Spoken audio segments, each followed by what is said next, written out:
There's nothing like a medium rare, tender, and juicy burger. But getting it just right is harder than you might think.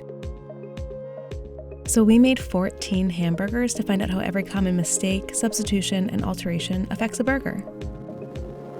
The ideal burger begins with a quarter pound of room temperature, 80% lean, 20% fat ground beef that is lightly mixed before being pressed into a round patty.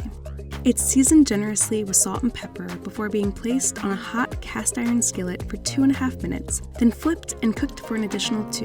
While cooking, the patty loses 16 grams of weight, or half an ounce. Leaving it at 3.5 inches in diameter, the exterior forms a crispy, dark brown crust that isn't very greasy, leaving little residue on the top bun. The burger is tender and easily cuts with a knife.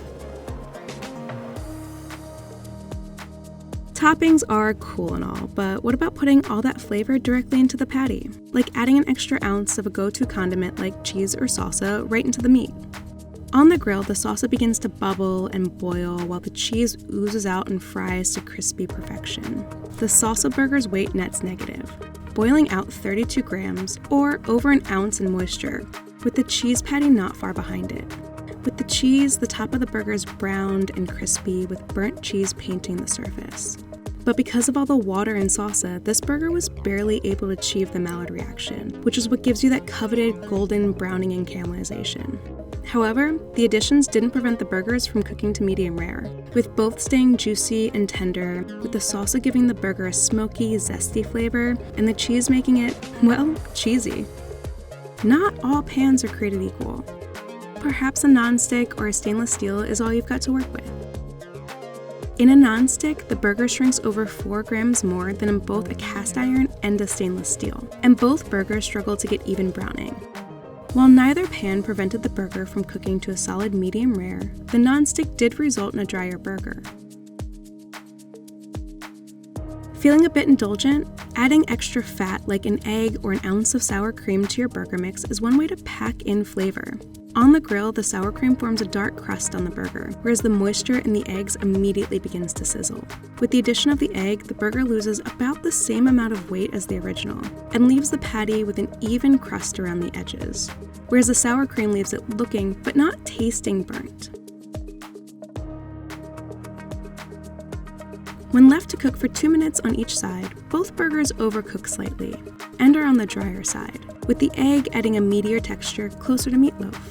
The extra fat in the sour cream, however, really pulls its weight, leaving the burger rich and decadent with a slight tang.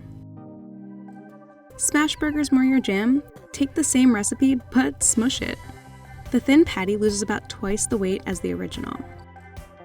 And while it got nice and browned across the surface, it was so thin that in those short 4 minutes of cook time, it overcooked slightly, resulting in a still delicious yet slightly less tender bite.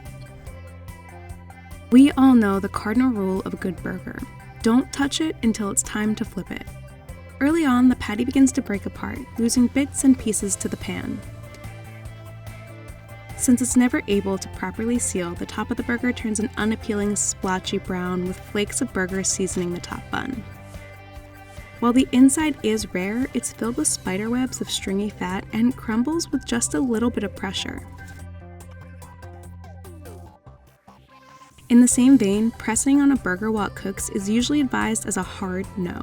Pressing down forces out the liquid you need for a perfectly juicy patty, leading it to lose more weight than any other burger in the lot. While pressing down did have the added benefit of a darker, more caramelized crust, inside the burger was overcooked, tough to chew, and super dry. There are plenty of tricks of the trade to tell if a burger is done, but for those of us who find most or all of them confusing, it's tempting to just cut the thing open and take a peek.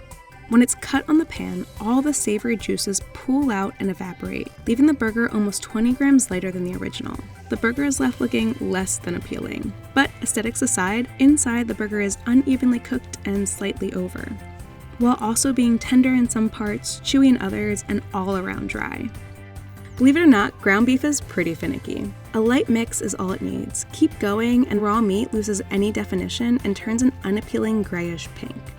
On the skillet, the patty begins to shrink quickly, resulting in the tallest patty of the lot, complete with a visible dome. Inside, the meat is gray with fatty strings that look like string cheese. It's dry, leaving the meat so tough and rubbery it's like munching on a rubber band. If you're looking for a healthier burger, you can trade the 80-20 ground beef for something with a lower fat content.